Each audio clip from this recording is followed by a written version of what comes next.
Hello and welcome. This is a collective reading for the Pisces new moon that's happening on the 10th of March 2024 at 20 degrees and 16 minutes of Pisces. It's the final moon before we move into the astrological new year that happens when the sun moves into Aries, which marks the spring equinox in the northern hemisphere and the autumn equinox in the southern hemisphere.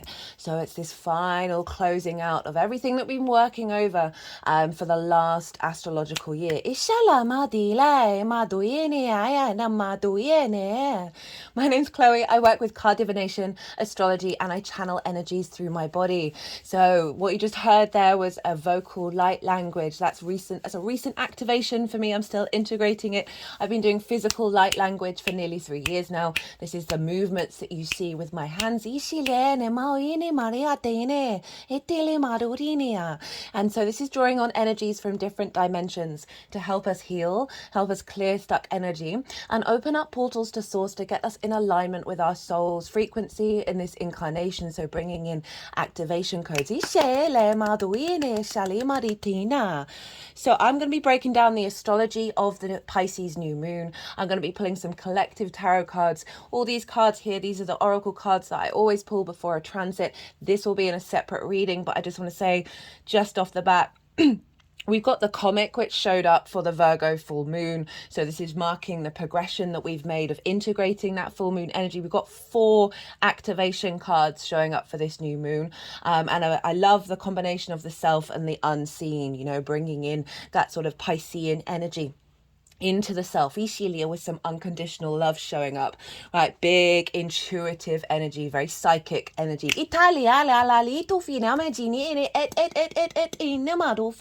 With this moon. So I'm going to be breaking down the astrology. As I said, going to be pulling some tarot cards, and some collective messages are going to come through as well. And this always marks the baseline for the all 12 sign series of like what download is coming in for us collectively that will then unfold over the next 6 months. So that will always be the baseline for the tarot and the astrology for each of the 12 signs. So I love doing these collective readings. I get to expand a bit more about certain topics and practices and all of these things. So I hope you enjoy this reading. So let's get on with some of the astrology. But before I start doing that, how is everybody?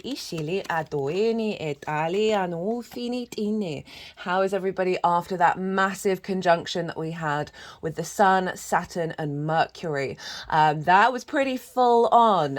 Some big energy showing up there of clearing old delusions, old programmings. Because this is a collective sign, Pisces.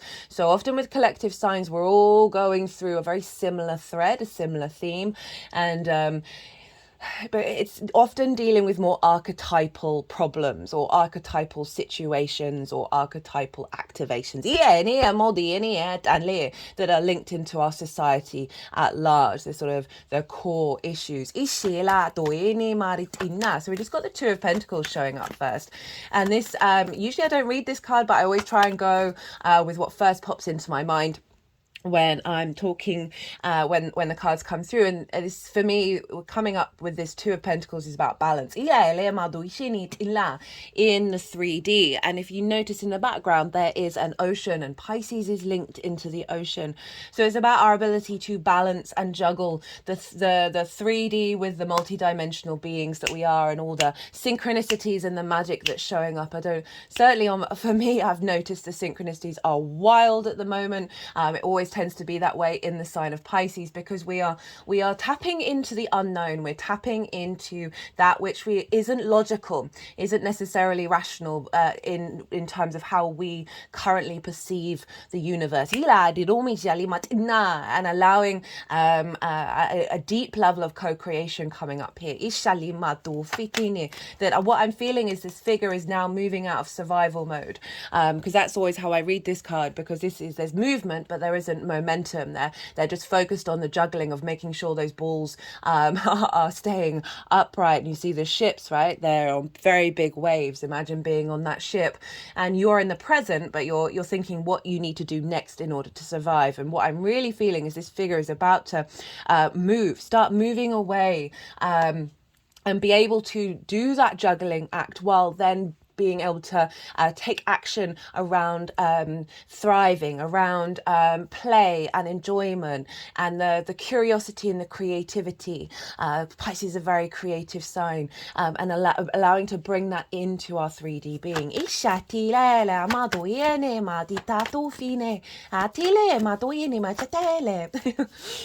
quite a different energy that's coming through with this Pisces energy, a lot more playful.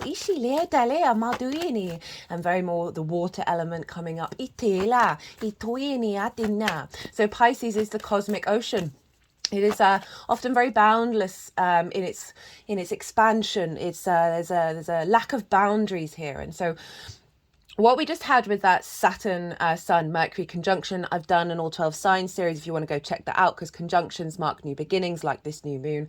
And that was bringing boundaries and a sense of deep internal authority into our vision, into the I am, and how we communicate, and bringing in a new paradigm, clearing away a lot of old karmic programming. Itali, Madolfini. But it may have felt a bit discombobulating because it was bringing in a big new energy that may found, operating with boundaries in Pisces can feel a little discombobulating, because there is an element of unconditional love with Pisces. It's the two fishes attached to one another. That's the symbol that it's the duality, the light and the darkness, and the sense of being able to have deep empathy for every path that is walked, right?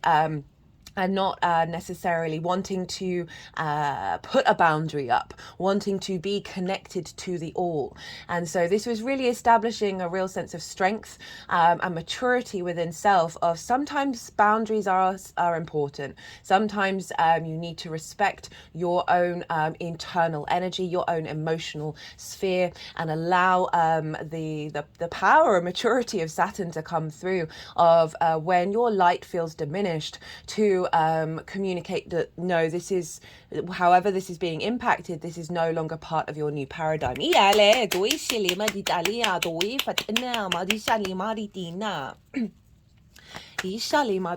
Just want to mention quickly, actually, so that Virgo full moon was very much about, Virgo can be very hyper rational, hyper analytical, but it is an incredible observer.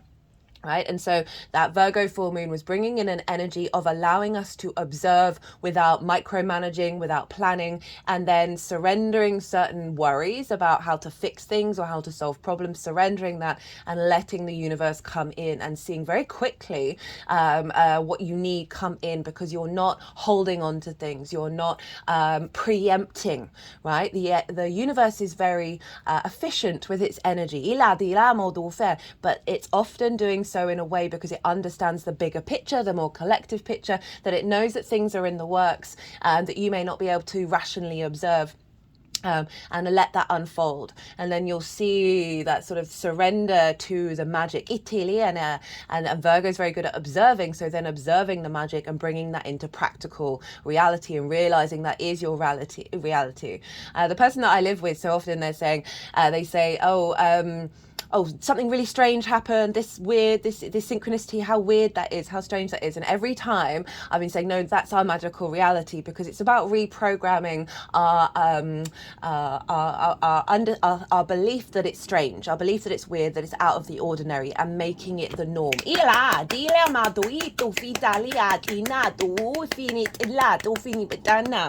So I've been really trying to put that into practice over the last couple of weeks. And really, really noticing very, very quickly that that through that process, I would get so many synchronicities that were sort of giving space to acknowledge the intuition that I was having that felt a bit different, that felt a bit difficult, and then getting so many synchronicities saying, no, this is just a new way that we're operating now. This is establishing something deeper within yourself that is outside of how you've normally practiced, and so that's why it's felt confusing. And I've seen so much support come through from source of being like, yeah, we're heading into a new space.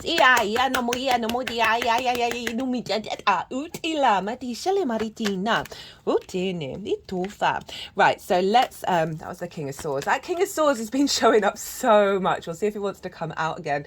This is the last new moon that we had was in the sign of Aquarius, and that was bringing in a very high frequency And now this Pisces energy is us being able to connect emotionally to it, right? The human species, our emotional body is very, very powerful. And so often we have a lot of trauma responses and limiting beliefs that then consume us in the way that we're feeling. And this is broadening that and softening that. And shifting through that Saturn, Sun, Mercury conjunction that we just had is shifting our ability to get to a longer term cycle rather than the immediate response. Right, okay. So let's get in with the astrology. This is a new moon. So new moons are new beginnings. This is when a celestial body, this is when the sun and the moon come into conjunction with one another. So they're at the same degree. And this means that the moon is kind of getting burnt up in the heart of the sun. It's activating a new cycle. The sun is providing wisdom, elevation, a sense of a purpose and divine light pouring into the moon. The moon is her darkest. She is her most yin. She's receptive. Our unconscious space is receiving deep, deep wisdom from the divine light of the sun. That will then unfold over the next 6 months. And this is where we'll get a boost of our intuition, a boost of making sure that we intuitively take action around making sure that our needs are facilitated, that we receive nourishment, and that with that we are then able to do that for others. A realignment of our emotional body. So the sun and the moon are conjunct to one another. This is a great time to set intentions because it is, as I said, this is our unconscious is really receptive right now. So this is a great time to put intentions out. I always say with this, do whatever you want, do what's right for you. But I often find it's more tapping into the feeling of if whatever your intention, how it's manifest, not necessarily the details of how you get there, but the feeling you feel. If that were to come true, because then you're not limiting the vast possibilities of the universe coming in with multiple timelines and different ways of figuring out whatever it is that you're trying to manifest, rather than blocking it and limiting it. For me, I find it is the emotional sensation that we have with these new intentions. This is the last new moon that is going to be conjunct Neptune in the sign of Pisces for a very long time. So certainly very, very long time. And the full moon in Pisces that we'll have this year is the last one close to Neptune as well. So this is Neptune. So this is one of the major aspects that this moon is making. And Neptune is our connection to source. And it is the ability to bring different realities into our own. It's all the frequencies, all the dimensions, all the timelines. And it is very sort of expansive.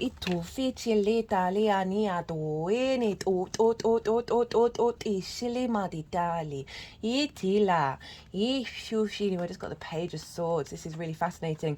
Page of Swords is the only figure that's able to look to the past but head to the future while remaining in the present and receive divine inspiration. So bringing in new messages, new possibilities that are combining the past, present and future all at once. That pure source energy that's going to be taking us into a new framework and allowing us to engage with different realities with clarity. So interesting, following that sort of Aquarius new moon that I mentioned, of our ability to see the vision, to understand, to have some sense of clarity around the unknown, even if we haven't figured everything else out yet. So that Neptunian energy can be discombobulating, right? Can bring Three of Swords, okay, in reverse. So that's happened quite a few times in the last couple of readings, and we're going through this really big transformative energy of releasing old traumas, releasing limitations, right? This is swords, so this is ideas, this is constructs, this is spells, words that have been said that have blocked our heart space from truly admitting its full radiance. So this new moon is bringing in a new reality, helping balance the material world with the spiritual world, that's doing some deep, deep heart healing. And what I was going to say about Neptune is Neptune also, because it can bring up illusions and delusions. It can be both the mystic and the martyr. And I've certainly noticed over the last couple of weeks that a lot of old patterns, a lot of old illusions have shown up, and they can have felt very confusing. And that's Neptune, because it's helping bring these things to the surface in order for them to be released. In preparation for this new moon in Pisces, of bringing through something really, really powerful. As I said, there are 4 activation cards here in the oracle cards of really encompassing the collective emotional power. Itali Maduina is sort of the love energy. And how powerful that is, and how we can apply that to magnetize things towards us. My spine just went very straight as I said this. And releasing a lot of old karmic wounds. So Neptune's helping bring in a new reality from source. Italia to fit inna di shalima doina ishini all fit in of as I said, helping us move away from that fear survival mechanism. Italia to shilima dofa, for us to be able to have the strength to be able to balance and juggle lots of different things without letting it drain our energy, our emotional body. Ila ditani madu ishila, and play and juggle the synchronicities and the magic of the co-creation with the universe. Italiano di lato shile Italia doela madishani etana. So that is one of the major aspects with that Neptune new moon. Very, very powerful, the capacity of bringing in our intuition and our psychic activations. Our channeling. We are all channelers, we are all healers, we are all intuitive beings. We just do it in very different ways. And so this is really, really, really bringing in such wanting to come out again of really allowing us, like, this is so a lot of swords. And so swords can often be linked into more the sort of the scientific method. So really allowing the rational mind to open up to that which isn't logical, because we keep seeing it. It's like, oh no, this is the logic, this is the fundamental of the universe that is coming through really loud, and allowing that brain, that part of our brain that maybe can't quite believe it, to really have some confidence and clarity around it, and be able to act on it. Itila ini, kings act. They embody action. They are the yang energy of the authority of taking action. Itila modu itela itofine bunchine la madufa ichala di shile madu ila ole maritina. So I was talking about the psychic activations, and so for the King of Swords to come through with that is really having the clarity around that and not second guessing it. They're just put the hand between the third eye and the crown chakra, and they're tapping the deck over the heart chakra.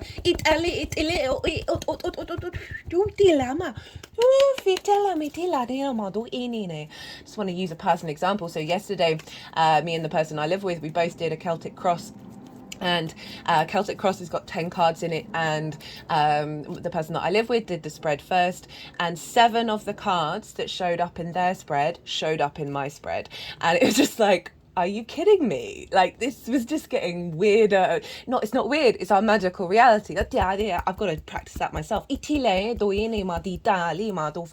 the King of Swords, strangely, was at the center for both of our readings. That's what I mean. We're dealing with very collective energy here that's showing up with the individual, that we're very much entwined collectively right now. We're going through a big transmission of really tapping into the watery power. Well, water has memory in it, right? So they're figuring out so much more about water these days, that water can actually hold more than a computer memory, and how powerful that is, and how it, there's only been the water that we've had on this planet, right? So it's gone through cycles, and our ability to tap into the power of that on this planet. And strangely enough, right, so this card came flying out, and I put it back, and then it came out again. And this is the ancestral realm, karmic release, healing the lineage, boundaries. And so this is really tapping into the earth power, and being able to manifest that in the 3D realm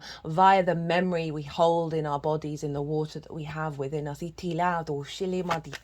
Some deep healing around the collective. Now, Saturn is 9 degrees away from the sun and the moon. They're further along in the sign of Pisces. So, but we still have Saturn involved with this, and Saturn is about legacy, is about karma, is about cause and effect. And it can be, it's helping us tap into our own authority in order to commit to our legacy and being able to put the work in, to our integrity and our legacy, and with a deep sense of maturity. So it's, you know, Saturn for me in Pisces is about bringing structure to the magic. And it's the longest cycle of the visible planets, right? It's 30 years. And so this is really aligning us with our longer term intentions rather than the immediate, and it's bringing it into the immediate, right? So it's about one of the things that came up in the Virgo full moon was not worrying if you've made a mistake or if you've gone down the wrong path, if you've messed things up, that there are no mistakes. All paths lead to the same, all rivers lead to the same ocean. And so this is really allowing this recalibration to help us again move out of that fear of being able to hold space for the duality of it all, the night and the day. And so we are on this planet that has equal day and equal night. We are here to integrate duality, not hide from it, not shame it, not prioritize one over the other, the yin and the yang, and know that they are tied together, right? Creation and destruction, and have the strength within ourselves to be able to observe and bear witness and heal the wounds. With deep healing comes clearing of energy and creating space for the magic, for the manifestation.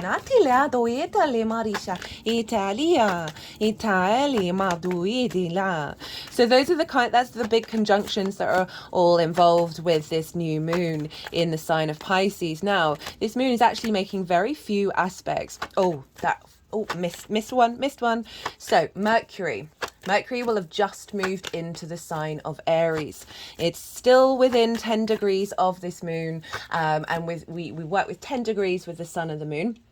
And so Mercury in Aries, goodness me, I remember Mercury in Aries is like, so fire signs, it's more instinct rather than emotional intuition. It's more instinct. It's sort of like in the more autonomic nervous system. The autonomous system that we have within us. Say what you've done driving for ages, and then eventually you don't even have to think about it, like the breathing, that part of our being. It is the instinct that is kicking in. And Mercury in Aries is like instinctive, immediate inspiration from source. Itali, that spark of spirit. So combined with Neptune and Saturn involved here, we're going to get very fast, quick downloads about how to interface with this new frequency. I love the combination of fire and water, right? Water is very creative, very intuitive, and fire is the passion, right? So it's the passion of our creativity, the passion of our connection. Mercury is going to be retrograde in the sign of Aries, so it's going to be in Aries for quite some time, and I really would just watch what your instincts are telling you, right? The communication that's coming in. We're going to get a revamp with that. I will be doing a Mercury in Aries transit series with the retrograde. That might be the next one. Oh, I can't quite remember if the Libra full moon is coming next. Oh, that reminds me. Just so you know, we're heading into eclipse season. We're going to be feeling it in the lead up, probably straight after this new moon. Let's be real. So you want to, I'll be obviously doing a full moon eclipse reading. And that's tapping back into what got instigated in October last year. So big shifts here with the nodes.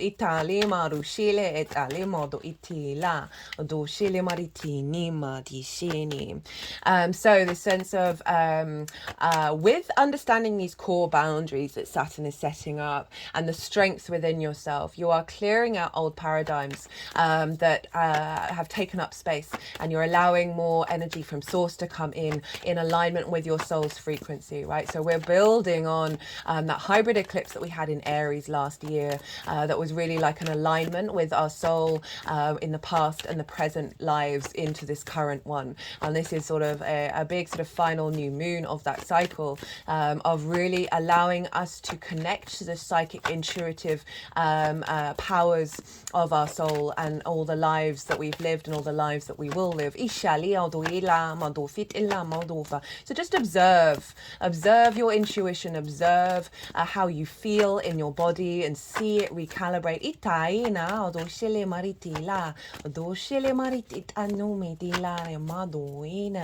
So, right, the other major aspects that this sun and moon are making, we have, okay, let's start with the opposition.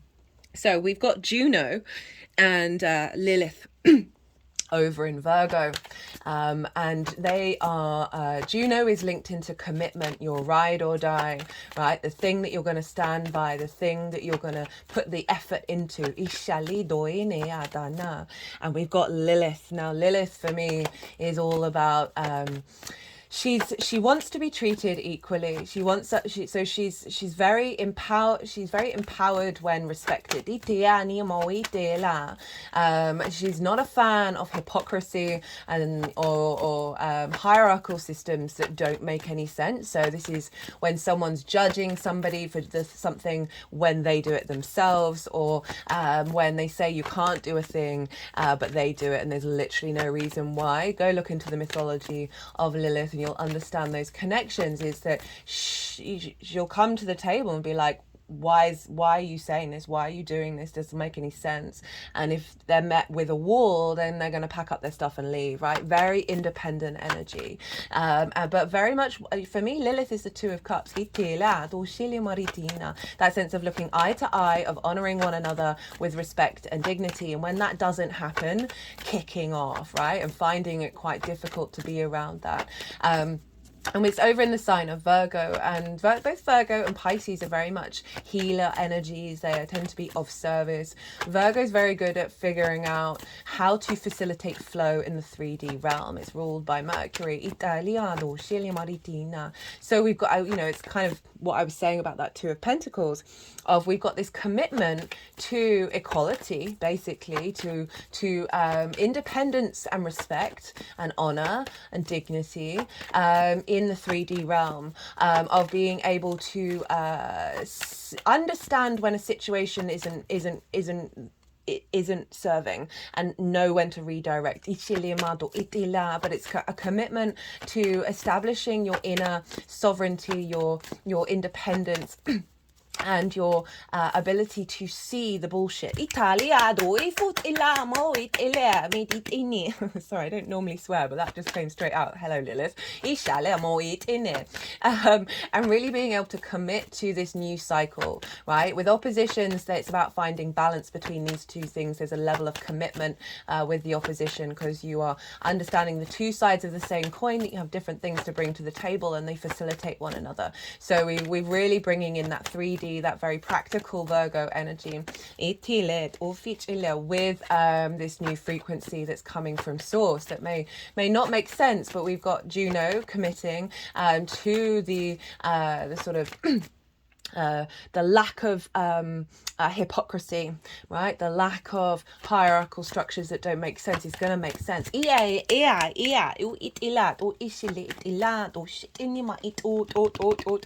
make sense.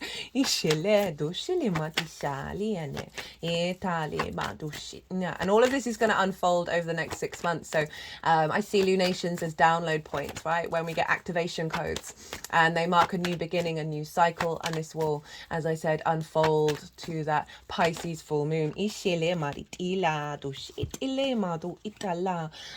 will be obviously in Virgo season. So we just got the Chariot So it's perfect kind of summing up what I just talked about. So the Chariots is Cancer card. This figure is able to understand the resources around them, right? They have the astrological symbols, the stars in the sky. This figure's holding the magician's baton, interesting, wand, the empress's crown. And usually this is the lingam and the yoni with the wings of spirit representing the lover's card. But we've got the balance of the yin and the yang, which is the same thing. And this figure isn't trying to control what's going on. There aren't any reins here, and they are moving through the world with the resources of the cosmos and the 3D itila, based on everything that you've experienced, both in this lifetime and those that have passed, Itali Madolfini, and moving with victory in the 3D with this combination Italia do Italia Madufa, of being able to find flow in the 3D and not fear if you've gone in the wrong direction, because you know intuitively you'll get signs and symbols if you need to redirect, and every side quest is just building and bringing in new lessons, as well as the capacity of not controlling this new frequency that's coming in, this new download from Pisces, that is the magical, is the synchronistic, right? It's the fluky energy. It is often quite trickster energy as well, because it does seem like rabbits are being pulled out of the hat. So that is the blend of the Virgo, the earth energy, with Pisces of not controlling of not controlling the integration process, and not limiting it. Right, the other major aspect this going on is a sextile with Uranus. Ooh, so we've been having lots of squares with Uranus. Uranus is the chain breaker, the clearer of past, the liberator, the the very, very independent energy. So it's great that we've got both Lilith and Uranus playing around with each other, and they are I'll get to that. So this is very similar to a lot of moons that we've been having over the last year, that is really helping us recalibrate back to our autonomous self and our individual expression of our soul, right? Uranus will come along and shake up your life if it's trying to liberate your soul, basically. And if you're stuck, it will free you. It just may be a bit disruptive in the process. It is, it's the oddball of the solar system. It is very different to all of the other planets. Its axis is different. Its north pole points towards the sun. All its moons are retrograde. And it is confident and comfortable being different. It's not even bothered. And so often we can get very tied in to the collective, right? Pisces, the collective emotional body, right? This sense of wanting to be nice all the time, right? And wanting to facilitate everyone around you and make everything nice. And so often we can struggle with conflict, right, and not put up those boundaries. So often we can then it's a distorted tribalism where we just want to fit in, we want to make everything okay, and that is I personally, for me, I find that to be it's a very unhealthy mindset. And so regulars, I've been talking loads about how with them. Right, we've got the King of Cups, the Two of Cups, and the Six of Wands. So for our society to be strong, for our species to be strong, we have to be strong within ourselves and still connect and collaborate, even if there's difference. You see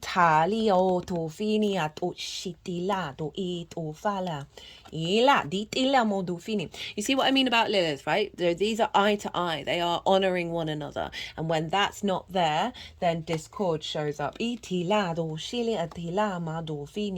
So, Uranus is very inventive, very innovative. It is outside the tradition. It's breaking out of conformity.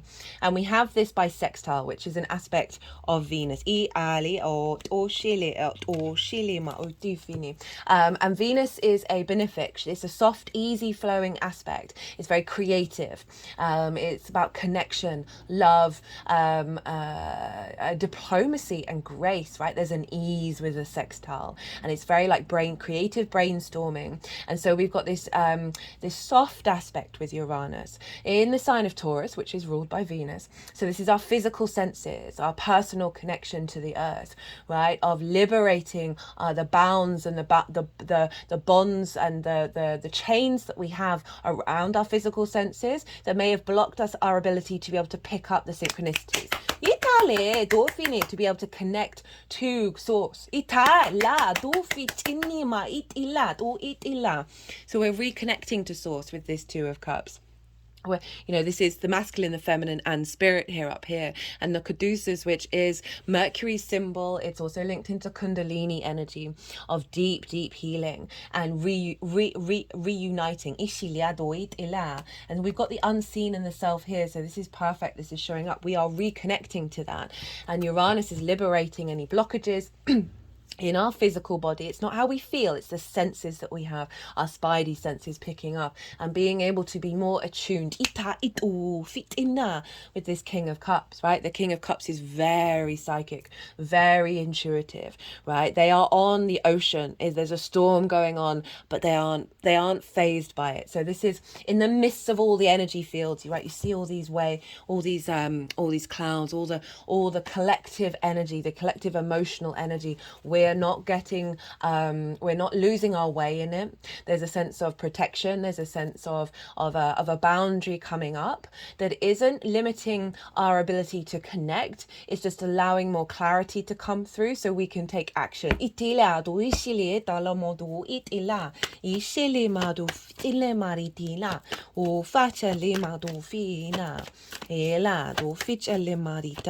And Uranus is trine Lilith.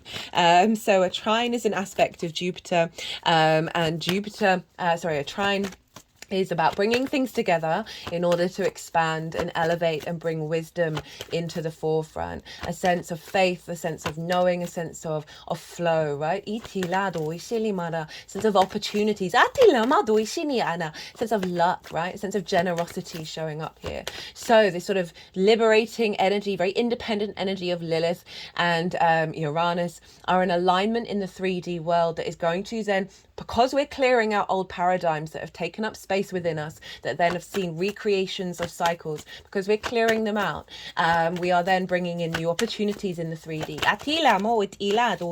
into the 3D that is in alignment with our soul's frequency. So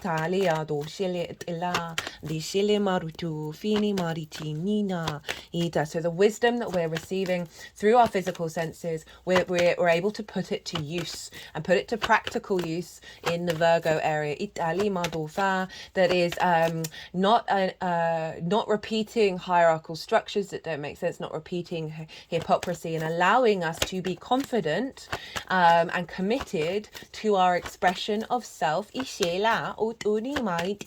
from a place of wisdom, right? Rather than a kickback, rather than an explosion, rather than an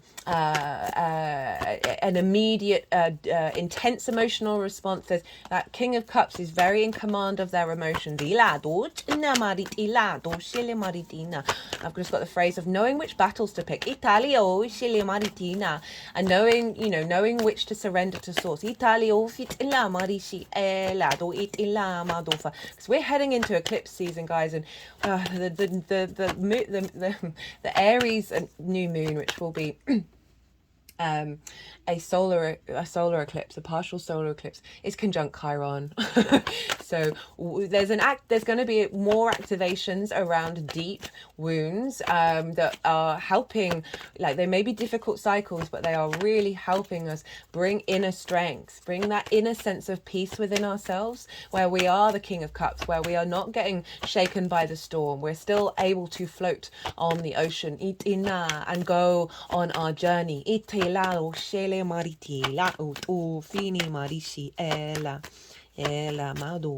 So those are the major aspects. So there's not much going on that's influencing this sun, and I mean there's a fair amount, but not a crazy amount like some moons. But so let's talk about rulership. So whatever's going on with the ruler of a sign is impacting the sign that it rules. And Pisces traditionally is ruled by Jupiter. And Jupiter is over in the sign of Taurus along with Uranus. They're heading to their conjunction, which will happen at the end of April. That's going to be huge. That I'm going to do a transit on that. That's going to be absolutely wild. So looking forward to that.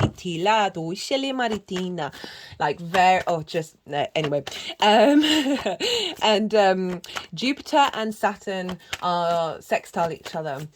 So we've had this on and off for quite some time now, and this is the two gas giants in alignment with bringing about new possibilities, creative brainstorming, finding connection, finding harmony, finding a sense of love that we're recalibrating to, that's going to serve us in the long term. And so Jupiter is influencing this moon from the sign of Taurus, so bringing in that wisdom, bringing in that expansion of those quieter moments that we take in order to receive the divine inspiration. And this is impacting by sextile again, by sign. So really getting creative of allowing this new frequency to be embodied through the expansion of Jupiter for us to feel good in this 3D world.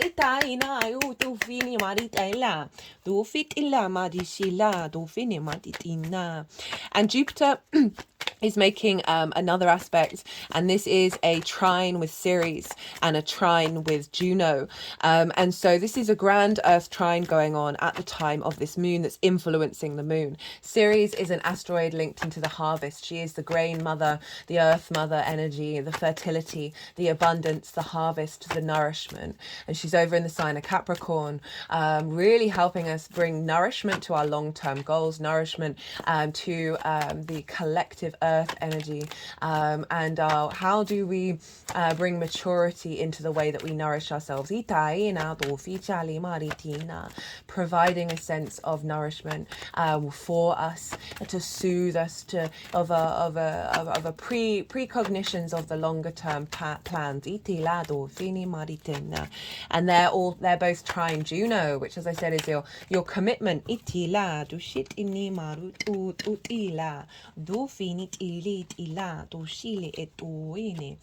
Your commitment to the flow, the healing of yourself in the 3D, that Virgo energy. And so we've got this big earth energy showing up of how we practically put this into action, how we find nourishment in the 3D through this reconnection to source. So we just got a couple of cards that came through. We got the Six of Cups, and the Six of Cups is about being at peace with the past, right? Of being able to see the flowers that come out of the cups, the sense of abundance and fertility, from everything that's happened before, of moving away from regret, away from shoulda, woulda, coulda energy, and really making peace with any difficult energy that may have caused you grief and heartache. Remember, this follows the Five of Cups, so this is showing up of bringing that into balance. Also, it's the biggest house in tarot, so there's an element of safety here. There's an element of feeling safe in your body. This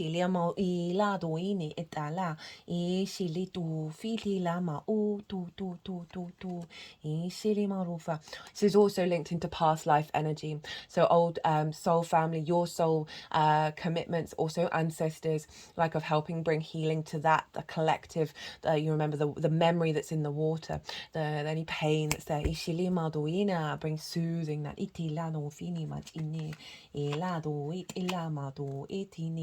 We also got the High Priestess. This is the Moon's card. This is very intuitive. She is your higher self manifest. She knows that she's drawing towards her that which serves her, that which she's manifesting, but she's not having to overly control it. And there is just that sense of embodied intuition. So that's really reconfirming this sort of frequency that's coming in, that's recalibrating our emotional connection, right? All the little water molecules in the body all reconnecting to each other with this soothing energy. Ila do shili maritila iti. Just cut the deck and got the Ten of Swords in reverse. So we've got a lot of swords showing up here.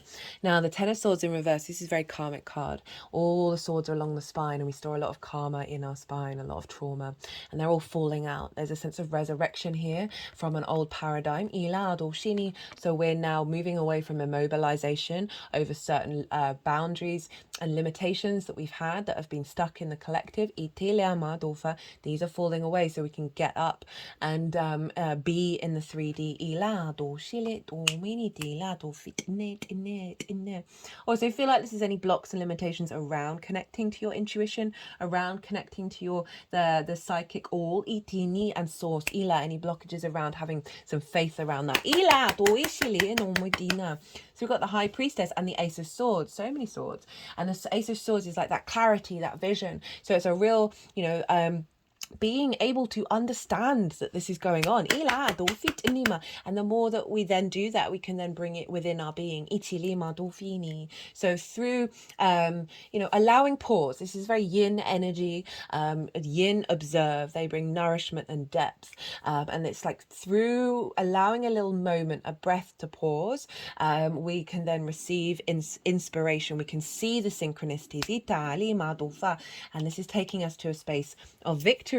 Right, so this is very an element of having gone through some difficult things that have had to be done. There is now a time for celebration. There is now a time of communion, but definitely a sense of victory coming in and validation and visibility of being aware of the journey that you've been on and being at peace with it, because you're going to be starting to see things manifest. And remember, this is over 6 months, and we're getting big manifestation energy come in the next couple of cycles, with this, especially with the dragon, the year of the dragon energy, of everything that we put into practice over the last year. We are now manifesting. Things are now coming into being. Now Taurus is ruled by Venus. So where is Venus? Well, she's over in the sign of Aquarius. So I think this is why a lot of swords have been showing up. And she is in Aquarius, right? So she is connecting the dots. She is bringing harmony to this frequency of our ability to bring in universal truths that are more in alignment with our soul's frequency. She is she's trying Vesta, which is another asteroid. So, and that's over in the sign of Gemini. So we actually do have some air influence showing up here. And Vesta, got the Tower and the Four of Cups. And I feel like this is what we've all gone through. We've all gone through the Tower pulling down the Four of Cups. And this is a sense of stagnation, right? So those old paradigms that aren't actually matching your reality, because the Ace of Cups is your new reality. And also any blockages around flow in connecting to source. The Tower card has been pulling these down. You've seen it in the build up to this new moon.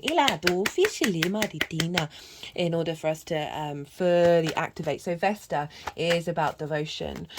She is about a realignment of contracts that are back to the purity of our soul's contract. And they're in air signs, so it's our ability to pick up the information. Especially Gemini, right? So Gemini is very able to collect lots of different information. Doesn't have to agree with all of it, right? So this is our collecting of information, our collecting of duality, right? Of being able to be playful and curious about this new dynamic coming in. But with the trine to Venus is aligning back to the love within our heart from a universal frequency. That Three of Swords, those swords falling out. So pulling out old dynamics. That is allowing grief in our sphere, but not for us to be so bound by it.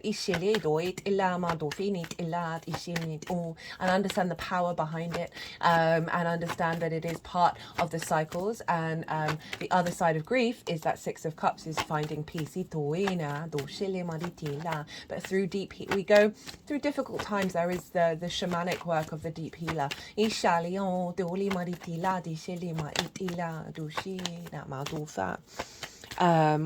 there anything else that I wanted to say? Let's see what final cards want to come through. Oh, right. Oh, no, there is. So Venus is impacting Jupiter.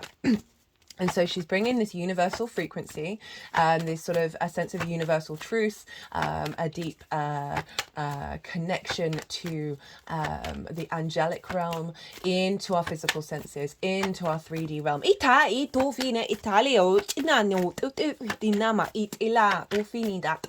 For Jupiter to expand and find wisdom and opportunities linked into that. And then that is influencing this moon in Pisces, and Aquarius is ruled by Saturn traditionally, and so Saturn is influencing Venus. So we've got a feedback loop between Saturn, Jupiter and Venus, which has been going on for the last couple of lunations, right? The two gas giants that are linked into longer term cycles, and Venus, who wants us to feel good in this 3D realm. And so Saturn is making sure that that new frequency that Venus is connecting us to, of bringing harmony to, is in alignment with the activation of our psychic abilities. And the fact that the High Priestess came out after I was focusing on that is really, it's making me feel nice that, what words? That it's nice confirmation. And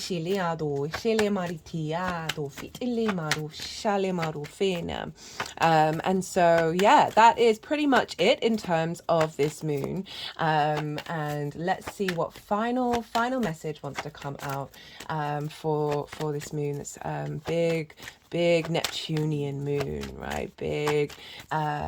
You may feel a bit discombobulated, right? So because Neptune links into all the frequencies, all the possible dimensions, all the timelines, all the universes, it can feel quite overwhelming, and because you can be very overstimulated, and it can lead to heightened sensitivity. So I'm just flagging that up, and it might be it might be good to have a practice of activating sort of energetic protection that is making sure that you're not bombarded, because I mean that also might be part of the process to recalibrate as well. So obviously do what feels right for you. I would recommend having a salt bath with this Pisces moon, and seeing what comes through while you're in the salt bath, and also changing your bed linen. It's a great thing to do over new moons, because you're starting a new emotional energetic cycle, and the moon is obviously linked into the night time and dreams, so this is bringing in a new cycle here. But yeah, I would just in case also there may be some distortions showing up as well around this new moon, that just bear it in mind. Allow yourself pause. Italy. This is a yin moon, so it's not about direct action. It is about observing and bringing depth and nourishment. So just allow maybe a little meditative practice. Dinah, and just know that there's some energy floating around that could bring up some delusions and some illusions, but these are all in order to be transmuted and recalibrated. But I just want to flag that up. I'm not really feeling it very strongly, but I just want to just because there was been a lot of that in the lead up to this moon, but I feel like that's clearing it out. But I don't want to not say it, because this is a potentiality with Neptune being so closely involved. But overall, it is about being able to observe different realities within your own.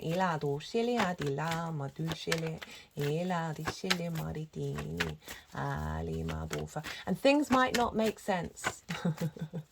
And that's okay.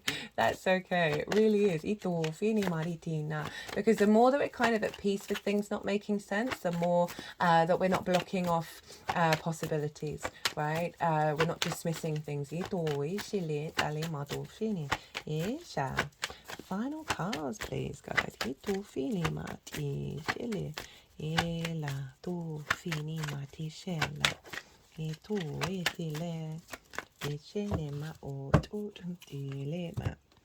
Well, we've got Jupiter and the star, Ila, and the Fool, Ushile, and the Ten of Wands in reverse, E.T., Itali, Ila, Fini. Right, those big final cards. So the last moon, we got the 10 of Swords and the 10 of Wands showing up. So this is really highlighting, we're clearing out some big endings, a big sense of burden, a sense of immobilization with this cycle. that we're heading into eclipse season. Yeah, do shili maritina. Then we've got what, Jupiter, Wheel of Fortune. Things are changing. This was also one of the cards that showed up twice in the Celtic spreads. And so did the Fool, which is quite funny. And so there's a real sense of shift of energy here. That there's things beyond your parameters, right? With the Wheel of Fortune that are in motion, that our ability to connect is on the up. Itila, dolfinina. And we're moving into a more heart space, heart orientated, expansive new journey with this with our connection to source energy. Itila madoina modofa. The star is Aquarius, right? So we've got lots of sword energy, lots of air energy, and this is about becoming uniquely yourself. And it is a constant process of healing and rediscovering of self, of your galactic and earth nature combined. And the final card that wanted to show up was the Ace of Pentacles. And so this is sort of the recalibration on the 3D of our ability to bring this into the 3D, for it not to just be up in the higher realms, but to be brought back into our current existence in this incarnation. Right, I'm going to leave it there. I hope you enjoyed that reading. That was pretty wild. So we've got 2 6s, 2 10s, 2 aces, fair amount of major arcana, and yeah, some really succinct energy. I'm going to be doing an all 12 signs series, so go check it out. Also, I've done some recent conjunctions transits, and they're still very relevant, like the Mars Venus conjunction that happened in Aquarius, and that happens every 2 years, so that's marking a new cycle for the next 2 years, as well as the Sun, Saturn and Mercury, which that was a lot. I had quite a rough time with that one, but yeah, come out the other side feeling very empowered, and it is, yes, you got to go with the flow sometimes. Okay, I'm gonna leave it at that. As always, an honor and a privilege to read for this energy, and there will be an all 12 sign series as well as an oracle reading. Be good to yourselves, be good to those around you, and most importantly, be well until we meet again.